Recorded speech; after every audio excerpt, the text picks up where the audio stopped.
just following on from Harry, really. We speak so well about him and his importance. Fury spoke to him in his own last night, and he was speaking with such an authority as sort of kind of, trying to galvanise the group. How important is he as a character within the dressing room to kind of do that as a leader, but also to kind of help you get that group together again to finish the season well? Yeah, I mean, he's our best player. I don't think I'm out of order saying that, but he is our best player, and he's a leader. He's a leader in many different ways. He's a technical leader, but he's a leader in terms of his mannerisms, how he carries himself, the example that he sets, and sometimes we don't probably speak about that enough because he's not the most loudest and outspoken person, but we know what type of leader we've got, we know what type of character we've got, and when you put in performances like he did last night that can influence games, that's the best type of leader that you can get. He's obviously not Tottenham captain, but sort of but the England captain, and I guess through doing that, you get a lot of experience and a lot of kind of knowledge and qualities to bring. Yeah, it's a massive responsibility to have that armband for the country that we live in. It's huge. But listen, Harry had the armband on last night, but I want to encourage many of the other players to be leaders as well, because it's not only one, it's a collective, and the more characters we can get with that personality to push each other and demand from each other, the better.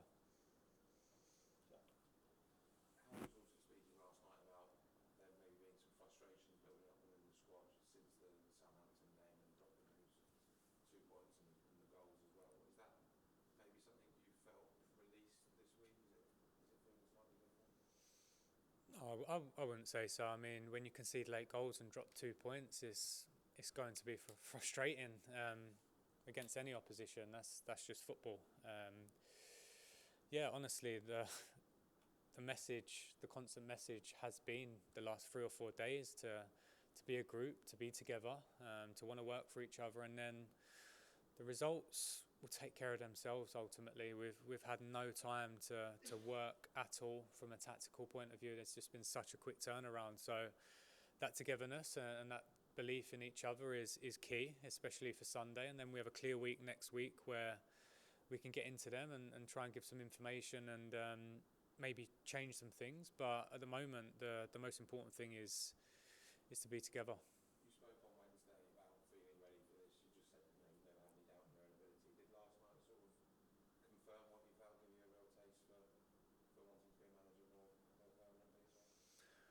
No, I mean, for me, I understand the situation I'm in, and of course I feel confident. Otherwise, I wouldn't be sitting here. But at the same time, I realise there's 5 games for this club, and I probably said it 2 years ago as well. The focus is and will always be what's best for this club. That's my priority, and at the moment, trying to create a togetherness and everyone to feel like we're together, not only inside these walls but also outside as well. That's probably the most important thing, because at times this season that's probably not been the case, and when that's not the case, I think that can affect results on the football pitch, and we've probably seen that at times this year. And for you personally, did it feel any difference 2 years ago with a bit more experience as a coach? Well, first of all, the fans were in the stadium. It was during COVID last time. I think we only had one game where there was limited capacity, so that was different. But for the last 18 months, 2 years, I've been involved on the bench and involved in those type of arenas. So I've played as well. I understand what it's like. And as soon as that game starts, it's a football match. Yeah, it's quite simple, to be honest. Thanks, Doug. Okay, Tom, and then finish with George, please. Ryan, why do you think Harry doesn't get the praise he kind of deserves? It's kind of underappreciated. Why do you think that? It's probably natural. I think we probably say that about all our great players. Maybe in 10 years we'll look back and we'll say what a great player he really was, and we probably should have celebrated him more while we was enjoying him, watching him play football. I've always been quite consistent in that because I played with him and I see it and I felt what type of player he was. But at the same time, as a fan of football, it's hard not to love and appreciate the type of player that he is. What if his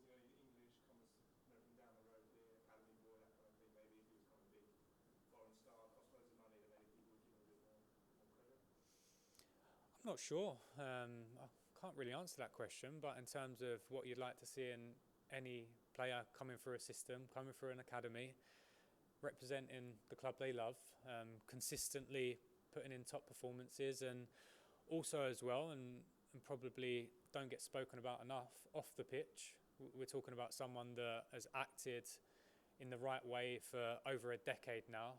There's been no problems, no negativity in terms of any scandals. That says a lot for me. That says a lot. Listen, I know Harry very well. I know his family very well as well, and he's an example of what I'd want any young kid to look up to. Can I ask you about the kind of attacking style here at the club? This has been a big issue in the last couple of years. The performance last night, lots of chances, it was an attacking team, they were attacking subs. I mean, do you think is that an important thing here? Or do you think it's also a bit of distraction sometimes when the results are bad, or is that a fundamental kind of part of the DNA of this club? Yeah, honestly, I think every football club has its history, has its DNA, and I think it's important to tap into that because as fans, as a fan of the football club, I remember going to the lane when I was younger, and of course some people work all week to go and watch their team and be excited, and we want to give the fans that. I felt like in the game last night, and I hope that they went home and felt a team that were working for the badge, working for each other, because I certainly felt the fans with us last night from minute one, and that's a big thing for any football club. As fans, you pay money, you go and watch your team, and you want to feel pride in watching them, and yeah, I felt like last night we give them that. George? Hi, Ryan. It's got a similar theme. There was a period where Spurs and Liverpool sort of really neck and neck, I think it was 2016, 2019. We both played quite similar football. It felt like sort of on the front foot, pressing, wave after wave of attack. When you think of Spurs at their best, is that the kind of football you sort of picture Spurs like? Oh, honestly, at the moment we've got personnel and players that we need to try and get the best out of. There's no point playing a system or a style of football that don't suit the personnel on the football pitch, because ultimately you're setting them up to foul.